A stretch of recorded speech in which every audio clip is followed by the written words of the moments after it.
at. Every feature you hear about in this preview has never before been done in a Call of Duty game.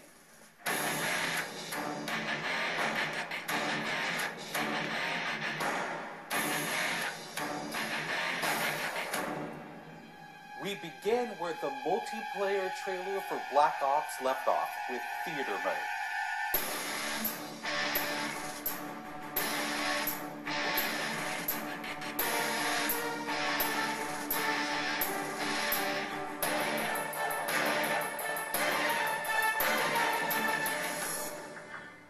Dan Bunting explains. You can switch the camera from any player's perspective in both first person and third person. You can detach the camera and go into free cam mode, which allows you to fly anywhere on the map, basically. It's really interesting when you pause the game and go into free cam, you just see all the particle effects just in their full glory, just frozen in time, and it makes some really awesome footage. We really want to give players the tools to be creative, make their own machinima, make their own highlight reels. Maybe they're really competitive clans that want to just capture the films from their matches and then go back and analyze what the other team did or whatever. Also, brand new to Call of Duty is Black Ops' new currency system. We put the currency system into Black Ops multiplayer principally because we felt like it'd be a very interesting way to engage with all the unlocks that you've been getting.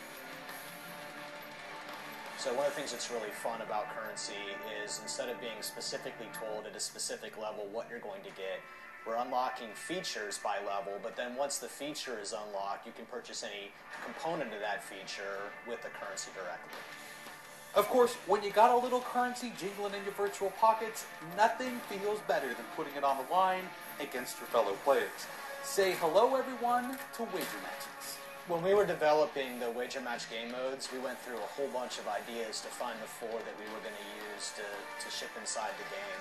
And really, if it wasn't people screaming in joy and frustration when they were sitting around the office playing, it wasn't good enough to be a wager match. Wager matches are all free-for-all modes, and they exist separately from the standard playlist.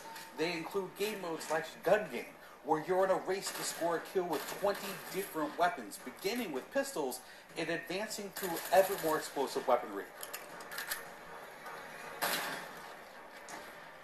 It's extremely rewarding for us as a design team to put something up there that people are reacting to really well and it's slightly different than what they get, and everyone loves the core game. And you have to be very careful when you're finessing the core mechanics of the game. But wager matches let us kind of get our creativity flowing and do some things that you're not normally used to, and then spin them up in unique ways and combine things in ways that you haven't seen before that you never really thought of and that wouldn't be appropriate for the core game, but are completely appropriate for wager matches. While the classic Call of Duty challenge system is still very much in place, Black Ops is also adding a new feature called contracts.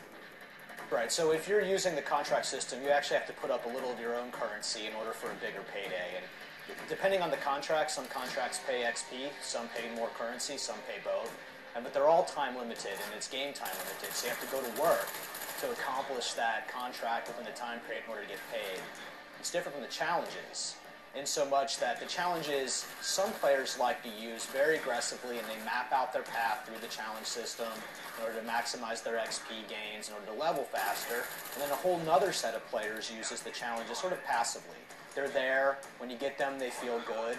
But contracts gives you a way to directly engage with the content inside the game. It says, hey, I'm an SMG guy, I want SMG-based contracts, I'm going to chase my contract, and I'm going to get paid. And that's fun. Another focus for Black Ops is player customization, including things like unlockable face paint, unique perk-specific character models, and a whole lot of weapon customization. We've been we stole the line from Full Metal Jacket, this is my weapon, this is my gun, and we're chanting that around the office as sort of our mantra for this feature. Originally it started with one of our designers he just made kind of an offhand comment one day where he said, you know, I really have a certain attachment to the weapon that's my favorite. I want to make that weapon mine. And that was all it took. So from there it was just one of the things that are cool. It's like, put your clan tag in your gun, of course. And we've got, the implementer by itself is an element of creativity for players. And then the reticles, of course, so why not give people the option to select what kind of red dot they have. Maybe they don't like a dot, maybe they like a circle, maybe they like a triangle, maybe they like a standard crosshair, maybe they just want a line. And then there is combat training, which allows you to get comfortable with the trappings of multiplayer by competing in matches against AI-controlled opponents. You know, it's our hope that combat training can convert people who are largely single-player gamers who might have, dabbled around in multiplayer but never made that leap to playing online, and give them kind of this experience where they can get familiar with the mechanics and features and systems that multiplayer has, but they can do so at their own pace, they can do so without someone screaming in their ear what a noob they are, and practice up and then join the competitive fold. Experienced players could use combat training to practice up on a particular weapon, a particular tactic, or a particular map. So we think it appeals to both audiences, but most directly, it was designed to help new players get into the mix.